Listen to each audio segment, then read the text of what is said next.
we're just gonna go chill for the day. The best lies are built on truth.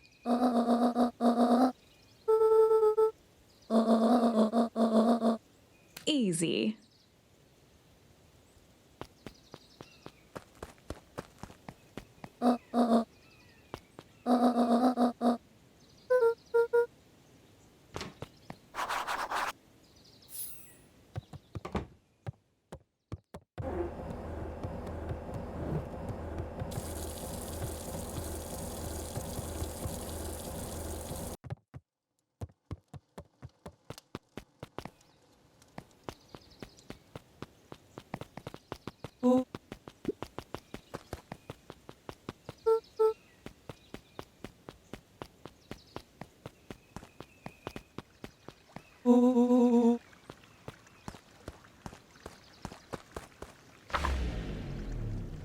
Chapter 2. Welcome to Beacon. For many years, it wasn't until sharper over the next, until in the 6 years.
Rollo froze as Roxy took a step toward him, cracking her knuckles. Luca knew he had one chance to save his friend from being dragged home.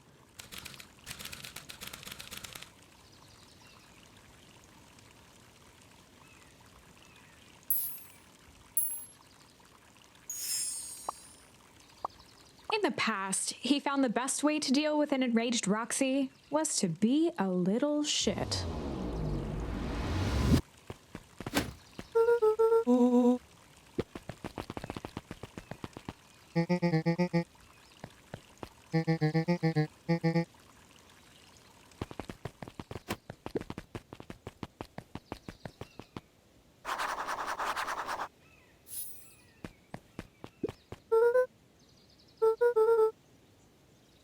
Solomon Valentine, current ward of and future successor to the Valentine fortune, huffed as he brushed off his pants.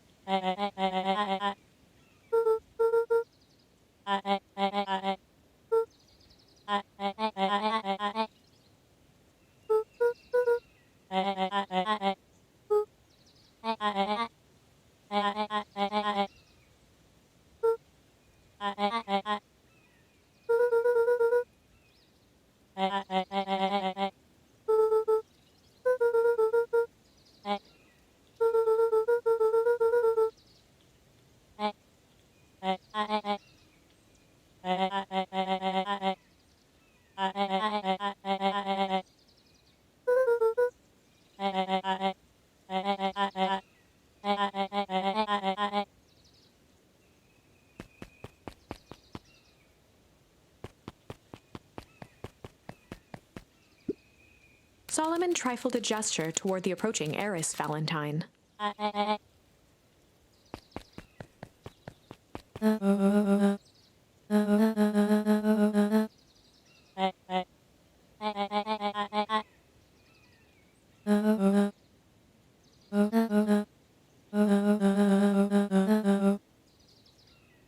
As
the glowing windows of the old warehouse came into view, Rollo began to bounce excitedly.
The boy sat petrified under the weight of the bag.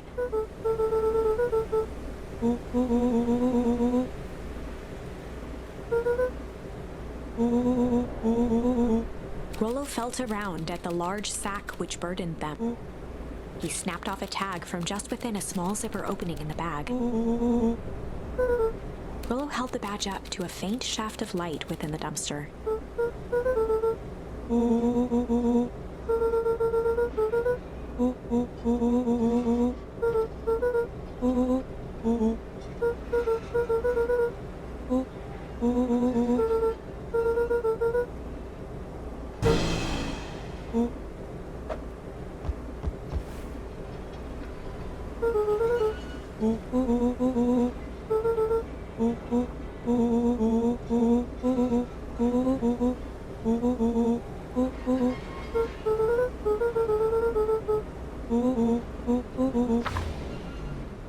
Lucas sat in the dark, tracking the sound of roll. 1, 2, 3. He pressed his ear to the dumpster wall, straining to hear Rollo's footsteps as they faded. 15, 16, 17. He tried not to think about the contents of the dumpster as he counted. 35, 36, 37. The thick stench made it hard to breathe. Screw it, that's long enough. Luca carefully lifted the lid and peered out. Nothing. No sign of Rollo. No sign of the man in the yellow suit. Time to haul ass. Luca clambered from the dumpster, stumbling to his knees. He was up like a shot and running, sprinting toward home as fast as he could. Beacon Pines flew by, blurred by the tears that welled up in his eyes. He wouldn't remember getting home at all that night. Throwing his front door open, storming up the stairs to his room and surrendering to sleep almost as abruptly as he hit his pillow. Chapter 3. Finding a Friend. The next morning, it was quieter than usual at the breakfast table. Only the sound of silverware and chewing interrupted the awkward silence.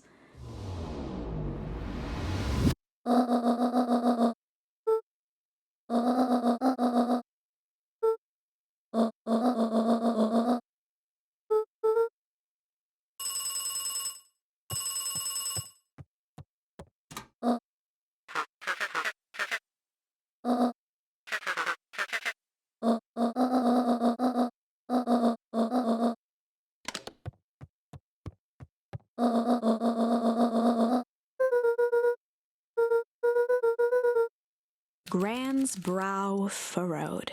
She let out a long sigh. Her voice was quiet and even.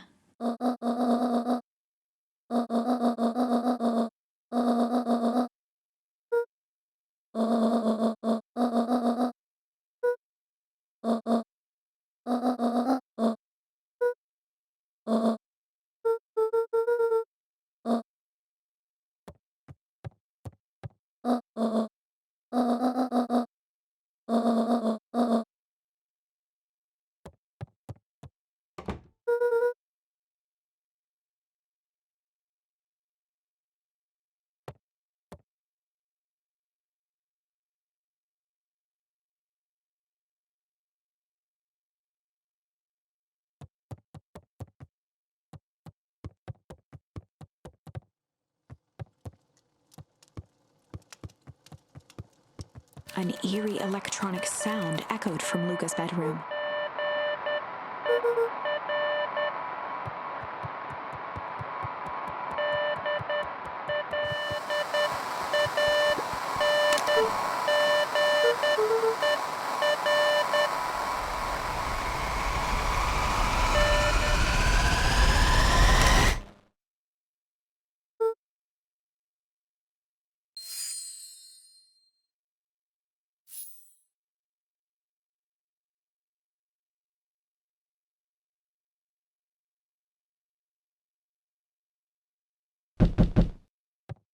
Luca glanced at the now silent walkie-talkie.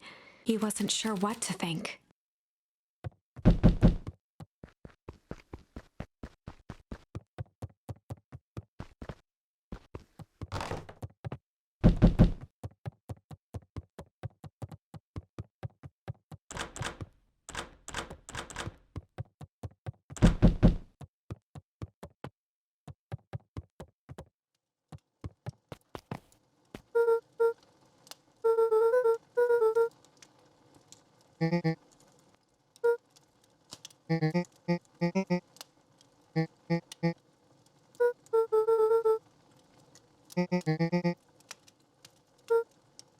A pit formed in Luca's stomach.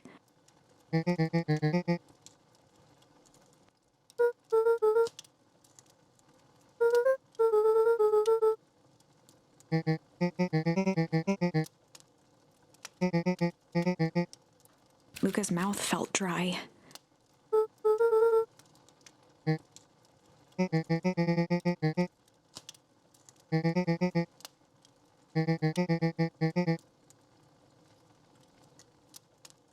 Luca could feel his heart beating in his throat.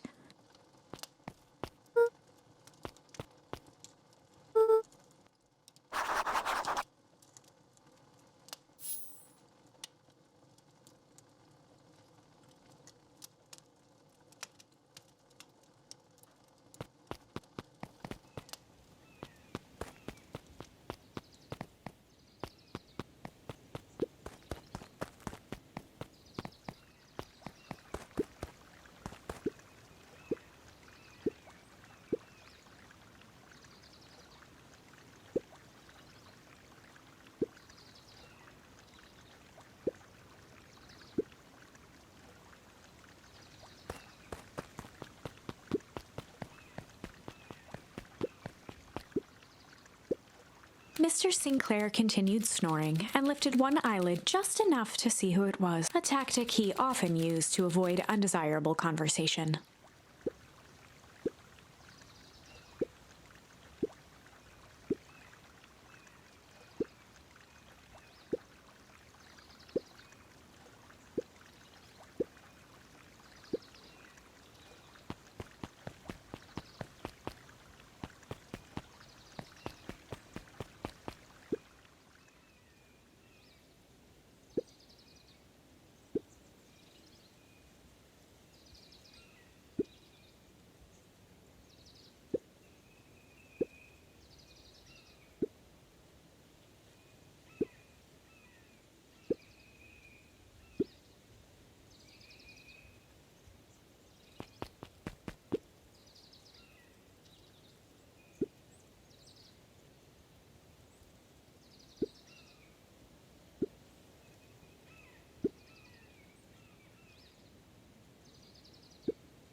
We all know Beacon Pines is a great town.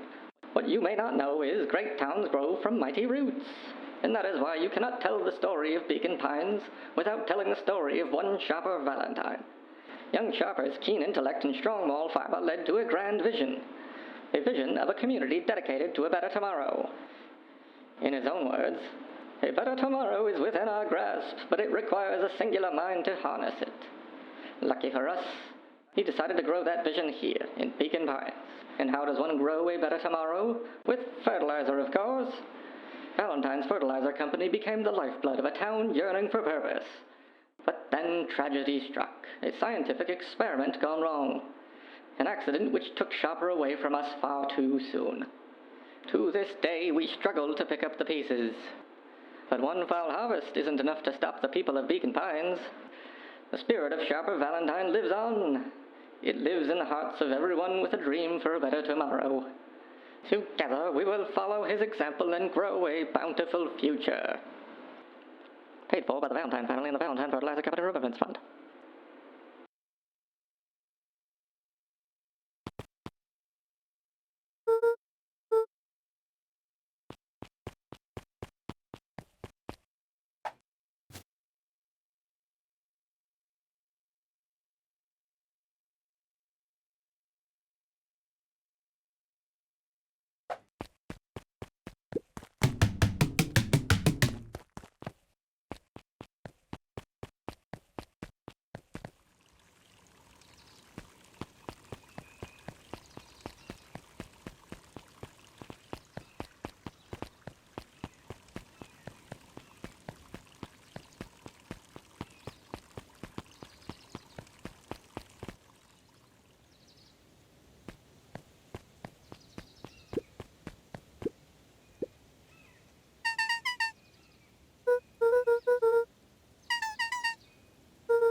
A bit much, if you...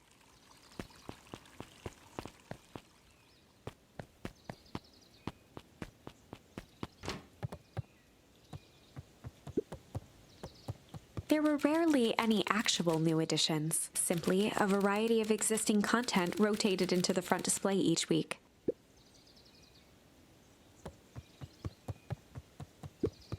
Oh, the cobs I've eaten. A salad-centric travel guide for the mildly adventurous. Sally Seashore's simple succulent sundries. Luca brushed off a smudge of dust. Or 30 recipes so easy you'll doubt it's even edible. A peek behind the curtain. The methods and ruminations of Patrick C. Montesquieu. One of the greatest acting minds of our time, by Patrick C. Montesquieu.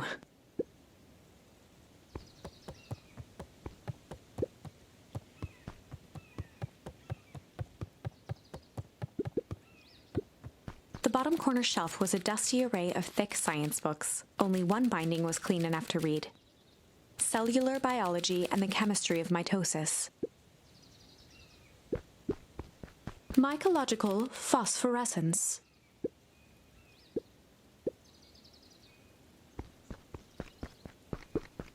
The entire top level of the library was devoted to comics, most of which were Hank Atomic and the myriad of lesser revered spin-offs.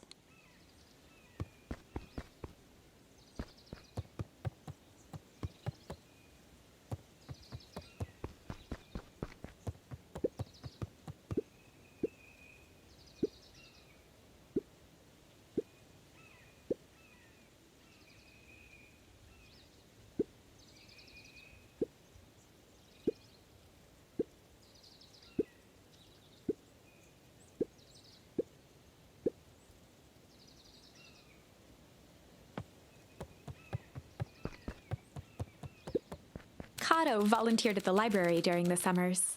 He wasn't very social, so he'd dedicate each summer to becoming an expert in a single subject, making him a reliable source of very particular knowledge. If you were to ask KANOH something he didn't know, he'd escape into the dusty old bookshelves and return with just the right thing. Kato was lost in his reading. Luca crooked his neck to see the title, Introduction to Melitology.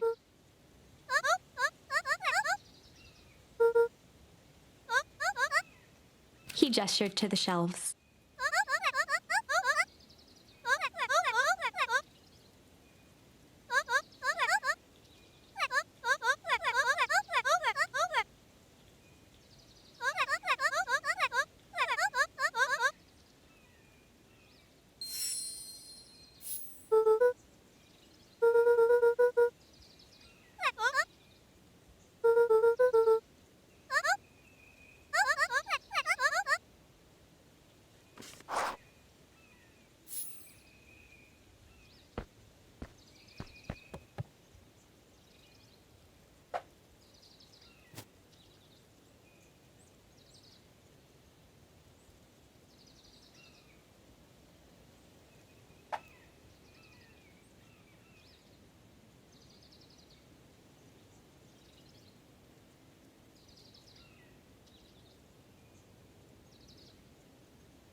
Beck's family moved often, giving her little time to establish any real connections. She would tell you she prefers it that way.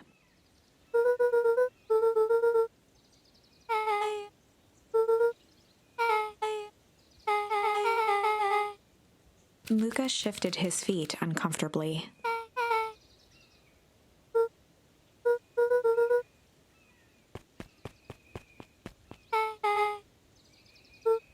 Beck pulled a coin from her pocket.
Luca peeked up at the beehive. It appeared to be deserted.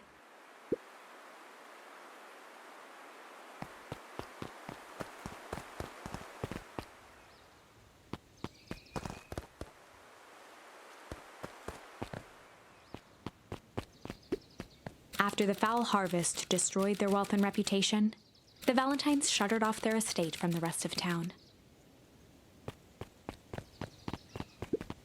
The Valentine mansion loomed over every other building in town, both figuratively and literally.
Luca felt a chill as he approached Beck. Her eyes were locked on the strange green liquid. The nearby grass was coated in a fine layer of frost.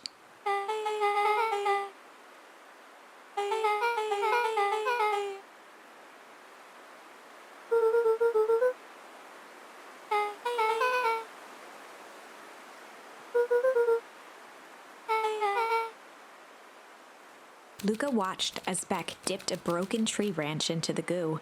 Beck's eyes widened as flowers grew from the dead wood. First small buds, which quickly bloomed into vibrant petals.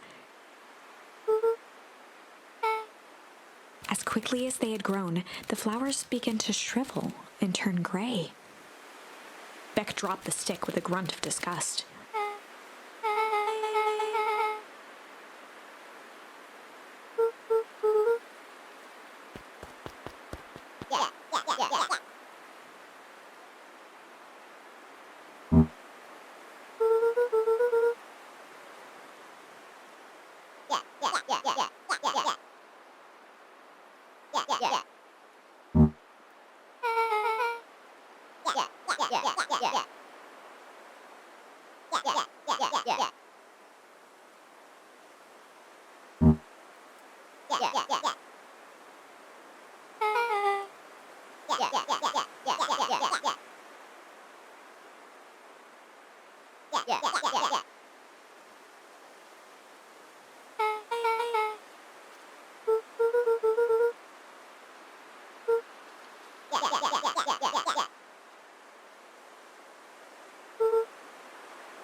Iggy took a step towards Luca, his sneer lit by the glowing puddle.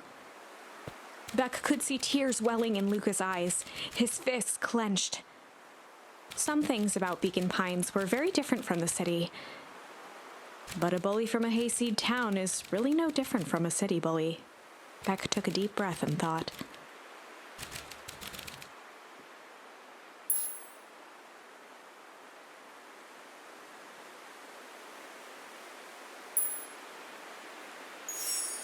Well, time to bust out the strange.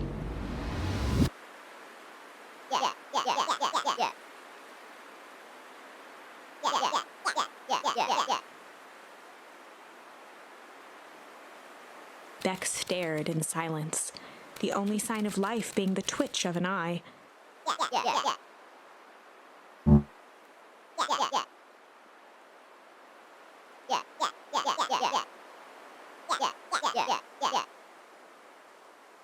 At the sight of Iggy taunting Beck, something in Luca snapped. Iggy's smirk shifted to a look of shock as Luca launched himself into his stomach.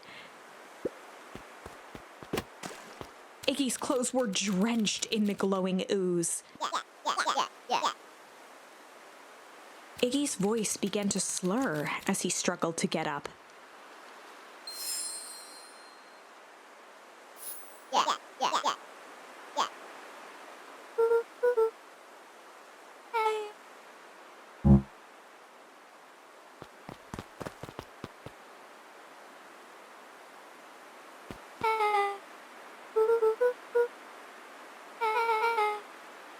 The person at the warehouse.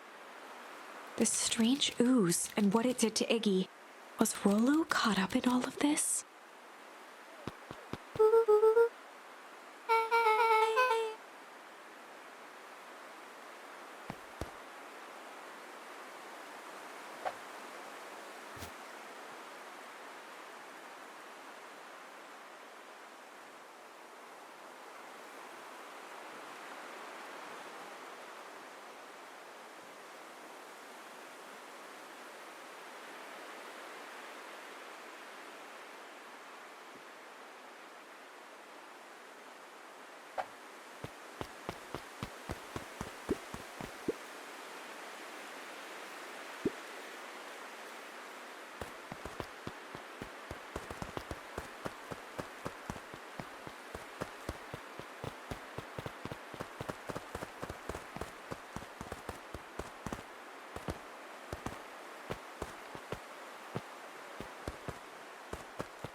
Beck glanced toward Luca.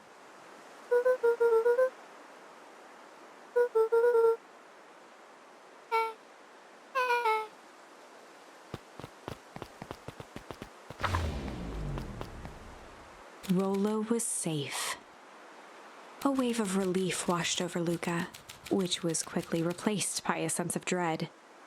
Gran is going to kill me. If he hurried, he might just make it home before sundown. Chapter 4.